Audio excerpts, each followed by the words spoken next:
안녕하십니까, 김경국입니다.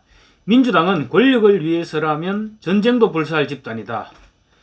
국민의힘에서 나온 얘기 같지만 민주당 쪽에서 나온 얘기입니다. 민주당 전 부산연제구에서 국회의원을 했던 김혜영 전 최고위원 20대 국회의원을 했습니다.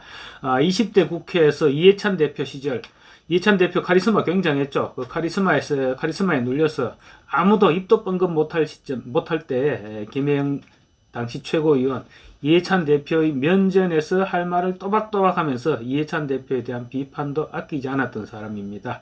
그래서 미스터 선소리라는 별명이 붙었었죠.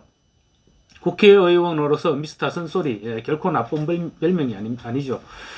오늘 페이스북에서 이런 글을 올렸습니다. 민주당은 길을 잃었다, 이렇게 질타하면서 지금의 민주당은 다수가 소수를 폭력적으로 억압하는 방식이 만연해 있고 민주주의의 단점을 극대화시키는 방향으로 당이 운영되고 있습니다. 이렇게 얘기하면서 이재명 대표 직격했습니다. 융단 폭격을 했습니다. 이재명 대표를 말하자면 김혜영 전 최고위원이 보는 이재명 대표는 인간 말종 정도 이렇게 취급해온 사람입니다. 김혜영 전 최고위원 지난 3월에도 페이스북에 이렇게 얘기했습니다. 이재명 대표와 같은 인물이 민주당의 당대표라는 사실에 당원으로서 한없는 부끄러움과 참담함을 느낀다, 이렇게 말했던 사람입니다. 이재명 대표가 이끌어가는 민주당에 대해서도 오늘 페이스북에서 조목조목 비판을 했습니다. 지금의 민주당은 권력을 잡기 위해서라면 전쟁도 불사할 것이라는 우려마저 들게 합니다. 민주당의 지금 모습으로는 권력을 얻는다 한들 일반 국민들에게 어떠한 이익이 있는지도 의문입니다. 정당으로서는 굉장히 모욕적인 얘기죠. 정당이란 권력을 잡기 위해서 존재하는데 그 존재 이유 자체를 부정해버리는 발언이 당 내부에서 나온 것입니다. 민주당은 민주주의 수호정당이라는 이제는 허상에 지나지 않는 이미지에 기대어 상당한 고정 지지율을 확보하고 있습니다. 그리고 권력 획득을 위해서 적폐, 친일, 독재와 같은 구호와 혐오 유발을 주된 전략을 삼고 있습니다. 이렇게도 지적했습니다. 이재명 대표의 당 운영 방식에 근본적인 문제를 지적한 것이죠. 시대가 어느 시대인데 지금 국민은 버리고 구호 정치만 가지고 일관하고 있느냐, 이런 비난인 것입니다. 민주당의 병폐가 지금 병폐를 객관적인 시점에서 굉장히 냉철하게 보고 있다, 이런 평가가 가능할 것 같습니다. 김혜영 전 최고위원 또 민주당은 있어서는 안 될 정당, 이 정도의 발언을 이어갔습니다. 우리 사회를 발전적인 방향으로 이끌기 위해 대중의 정서를 이해하고 고려하려는 것이 아니라 오직 권력 획득을 위해서 저급한 선동의 방식으로 군중 심리를 동원하고 있습니다. 이렇게 꼬집었습니다. 이재명의 민주당을 비판하면서 제대로 된 민주당으로 돌아가자고 호소도 했습니다.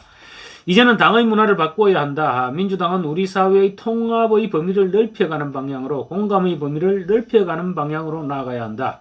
민주공화국의 형성에 기여하는 옛 모습으로 돌아가야 합니다. 이렇게 당원들에게 호소했습니다. 그러면서 민주당이 진보의 탈을 쓴 기득권 집단이 되어서는 안 됩니다. 민주당 입장에서는 굉장히 아픈 얘기죠. 많은 정치인들이 선당 후사를 말하지만 최소한 나라의 녹을 먹는 정치인이라면 선당 후사보다는 선민후당을 생각해야 할 것입니다. 당내 책임 있는 위치에 있는 분들께서는 민주당이 아무리 못하더라도 국민의힘보다는 낫다, 이런 허구의 믿음이나 변명거리를 벗어던지고 민주당의 올바른 길을 위해 책임 있는 역할을 해주시길 부탁합니다. 이런 말로 끝을 맺었습니다. 일반 국민들의 입장에서는 상당히 가슴에 와닿는 글입니다. 아마 개딸들을 제외한 민주당원들 상당 부분 공감할 것으로 생각됩니다. 김 전 최고위원 지난 6월에도 페이스북을 통해서 이런 글을 올렸습니다. 국민 전체를 위한 민주당의 모습보다는 민주당을 위한 민주당의 모습을 보인 결과 대선과 지방선거에서 연달아 패배했다. 그런데 이제는 민주당을 위한 민주당에서도 더 나아가 이재명이라는 특정 개인을 위한 정당의 모습을 보여주고 있다, 이렇게 꼬집었습니다. 그러면서 지금의 민주당은 국고를 지원받는 공당으로서 민주공화국, 대한민국의 민주주의와 공화주의를 위해 어떠한 역할을 하고 있습니까? 이런 의문을 제기하게 됐습니다. 지난 7월 조선일보 인터뷰에서는 훨씬 더 심한 얘기를 했습니다. 이해찬 대표도 직격했습니다. 당이 망가진 모든 책임이 이해찬 대표에게 있다. 이해찬 대표가 있는 한 혁신은 불가능하다. 김어준 부류와 손절해야 된다. 정청래 같은 분 오래 하셨지 않냐. 이렇게 사람들 꼭꼭꼭 꼬집어서 비판했습니다. 융단 폭격을 날린 것이죠. 사실상 지금도 민주당은 이해찬 대표가 상황 노릇을 하고 있습니다. 그런 민주당에서 이해찬을 언급하면서 이해찬을 비판한다는 것, 정치를 하지 않겠다 이런 각오를 하지 않고서는 힘든 일이라 할 수 있겠습니다.